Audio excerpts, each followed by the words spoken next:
আসসালামু আলাইকুম সবাইকে। নতুন একটা মোবাইল কেনার পর সেই মোবাইলে কিন্তু প্লে স্টোর অ্যাকাউন্ট না খুললে আপনি কোনো প্রকার অ্যাপস ডাউনলোড করতে পারবেন না। তাছাড়া প্লে স্টোর কিন্তু যে কোনো প্রকার অ্যাপস ইনস্টল করার ক্ষেত্রে এবং অনেক ক্ষেত্রে কিন্তু এটা খুবই দরকারি। তো কিভাবে আসলে আপনার ফোনে আপনি একটা নতুন প্লে স্টোর অ্যাকাউন্ট আপনি তৈরি করবেন সেটাই এই ভিডিওতে আমি আপনাদেরকে স্টেপ বাই স্টেপ দেখানোর চেষ্টা করব। তাই ভিডিওটি যারা দেখছেন এই বিষয়টি একদমই সহজ, তাই ভিডিওটি না টেনে শেষ অবধি দেখবেন। তো চলুন শুরু করি আজকের ভিডিও। তো নতুন একটা প্লে স্টোর অ্যাকাউন্ট তৈরি করার জন্য আপনি যে কাজটি করবেন, সবার প্রথমে আপনার ফোনে জাস্ট ডাটা কানেকশনটা চালু করে নিয়ে আপনি যে এখান থেকে প্লে স্টোর যে রয়েছে আপনার ফোনে প্লে স্টোরে চলে আসবেন। প্লে স্টোরে আসার পর এখান থেকে আপনি প্রথমে দেখতে পাচ্ছেন সাইন ইনের একটা অপশন রয়েছে। আপনাকে জাস্ট এখান থেকে সাইন ইনে একবার ক্লিক করে দিতে হবে। সাইন ইনে ক্লিক করলে এখান থেকে চেকিং ইনফো দেখাবে এবং এইখান থেকে আপনি একটু অপেক্ষা করলে দেখবেন এরকম একটা ইন্টারফেস শো করবে। এখন আপনাকে এখান থেকে যে কাজটি করতে হবে, নতুন অ্যাকাউন্ট যেহেতু তৈরি করতেছেন এই জন্য এই যে ক্রিয়েট অ্যাকাউন্ট বলে একটা অপশন রয়েছে, জাস্ট এখান থেকে ক্রিয়েট অ্যাকাউন্টে ক্লিক করে এখান থেকে ফর মাই পার্সোনাল ইউজ, যেহেতু নিজের জন্য তৈরি করতেছেন এই জন্য ফর মাই পার্সোনাল ইউজ এই অপশনে আপনারা একটা ক্লিক করে দিবেন। ক্লিক করলে দেখতে পাচ্ছেন ক্রিয়েট এ গুগল অ্যাকাউন্ট, অর্থাৎ নতুন একটা জিমেইল অ্যাকাউন্ট তৈরি করার মাধ্যমে আপনার একটা প্লে স্টোর কিন্তু তৈরি হবে। এর জন্য কি করবেন, এখান থেকে ফার্স্ট নেম যেটা রয়েছে আপনার নামের প্রথম অংশটুকু দিয়ে দিবেন।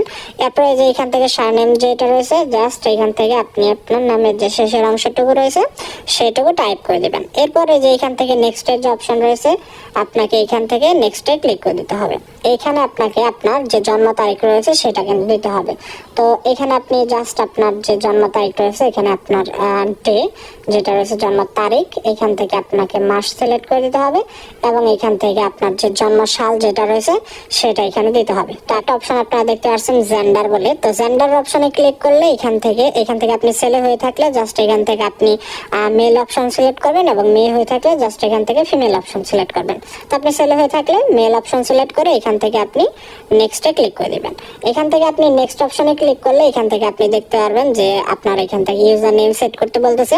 যদি আপনার কয়েকটা ইউজার নেম দেখায় তাহলে তো আপনি ক্লিক করবেন, আর যদি এখান থেকে ইউজার নেম না দেখায় সেক্ষেত্রে আপনাকে নতুন ইউজার নেম সেট করতে হবে। ইউজার নেম সেট করার ক্ষেত্রে এখানে আপনাকে ইংলিশে এখানে ইউজার নেম সেট করতে হবে এবং এর আগে যেন ইউজার নেম কেউ না নিয়ে থাকে এরকম একটা ইউজার নেম আপনাকে এখানে দিতে হবে। যেমন আমি যদি এখান থেকে আমার নাম দিয়ে এখানে নেক্সটে ক্লিক করি, দেখতে পাচ্ছেন এটা নিল না। অবশ্যই এখানে আপনাকে দেখতে পাচ্ছেন এখানে 6 সংখ্যার বেশি দিতে হবে। তো জাস্ট অথবা আর কয়েকটা সংখ্যা বাড়িয়ে নেবেন, তাহলেই কিন্তু এটা সম্ভবত কেউ নেয়নি, ওই রকম হবে। আপনি নেক্সটে ক্লিক করে দেবেন। দেখতে পাচ্ছেন আমাদের কিন্তু সরাসরি নেক্সটে চলে আসলো। এখন এখানে পাসওয়ার্ড দেওয়ার অপশন এবং এরকম করে আপনি একটা কঠিন এখানে একটা পাসওয়ার্ড তৈরি করে নেবেন। সরাসরি নাম্বার দিলে কিন্তু পাসওয়ার্ড নেবে না বা সহজ পাসওয়ার্ড দিলে নেবে না। একটু কঠিন পাসওয়ার্ড দিয়ে যেটা আপনার মনে থাকে এরকম একটা পাসওয়ার্ড তৈরি করে এখানে নেক্সটে ক্লিক করে দেবেন। নেক্সটে ক্লিক করলে দেখতে পাচ্ছেন এখান থেকে আপনার ফোন নাম্বার চাইবে। ফোন নাম্বার দিতে চাইলে এখানে আপনি আপনার ফোন নাম্বার টাইপ করে দেবেন, আর যদি বলেন যে ফোন নাম্বার দিবেন না সেই ক্ষেত্রে এখানে কিন্তু এই যে স্কিপের একটা অপশন রয়েছে, আপনি এখান থেকে স্কিপ করতে পারেন।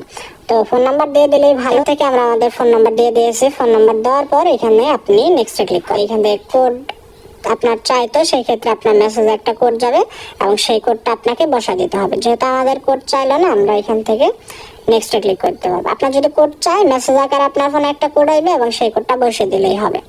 তো দেখতে পাচ্ছেন এরকম চলে আসলো। এখান থেকে আপনি একটু নিচের দিকে আসবেন, আসার পর এখান থেকে আই এগ্রি অপশনে ক্লিক করে দিবেন।